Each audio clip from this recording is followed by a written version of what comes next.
Good morning, જય માતાજી। મસ્ત મજાની મકાન પરમાં થઈ ગઈ હતી સવારને। આપણે નાહી ધોઈને થઈ ગયા હતા ફ્રેશ અને આપણે નીકળી ગયા મઢ બાજુ અને ફાઇનલી આપણે મિત્રો મઢે ભૂગી ગયા અને અહીંયા બધું આજે હવન કાર્યક્રમ હતો એટલે બધા ફૂલ તૈયારીમાં હતા અને આપણે પણ જો સવારમાં આવી ગયા હતા મઢે। અને પછી હું એટલો નવરો હતો તો બધાય મને નવરો જોઈને તો ડીશું સાફ કરવાનું કામ સોંપી દીધું એટલે મારા બધા ભાઈઓ ડીશુના થપ્પા લઈને આવતા હતા અને પછી જો બધા ટેબલને હરખું કરતા હતા અને અમે બેસી ગયા પછી ડીશું સાફ કરવા। જોવા બધા ખાલી ઇન્સ્ટાગ્રામના ક્રિએટર મોટા મોટા ડીશું સાફ કરીને આપણે આવતા રહ્યા અને હવન ચાલુ થવાનો જ હતો અને પછી હવન થઈ ગયો તો ચાલુ એટલે અમને આવતો તો કંટાળો એટલે અમે પછી લોકેશન ગોતીને આવતા રહ્યા રીલ ઉતારવા। આ બધા તો કેમેરો ખુલે એટલે ચશ્મા પહેરવા માંડ્યા અને હું કેવું મારે। અને પછી જો ફાઇનલી બિંદુ ચડવાનું હતું એટલે બધા ઉપર ચડી ગયા હતા અને બિંદુ બધા ચડાવતા હતા અને જોવો તમે ખાલી નજારો જ કંઈક અલગ હતો। બધા ધાબે ચડી ગયા હતા ને હું તો સ્પેશિયલી વિડીયો શૂટ કરવા ક્યાંય ચડ્યો હતો અને પછી બધાએ જય હિંગળાજમાં બોલીને ચડાવી દીધું બિંદુ।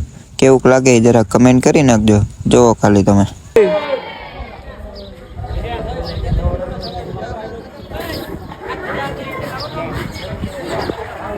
અને પછી બિંદુ પર ચડી ગયું હતું ને થઈ ગયું જમણવારનું ટાણું એટલે બધા ભાઈ ઊભા રહી ગયા પીરસવા માટે।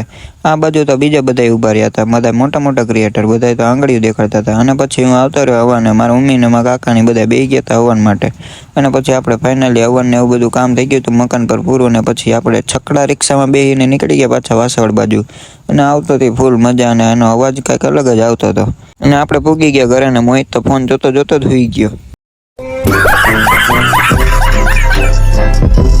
મિત્રો તમને મિની બ્લોગ ગમ્યો હોય તો લાઈક શેર સબસ્ક્રાઇબ જરૂરથી કરી નાખજો। આપણે સબસ્ક્રાઇબર વધતા નથી તો લાઈક શેર ને સબસ્ક્રાઇબ કરી નાખજો। મળશું કાલે નવા મિની બ્લોગમાં। બાય બાય, ગુડ નાઇટ, જય શ્રી રામ બધાને, બાય।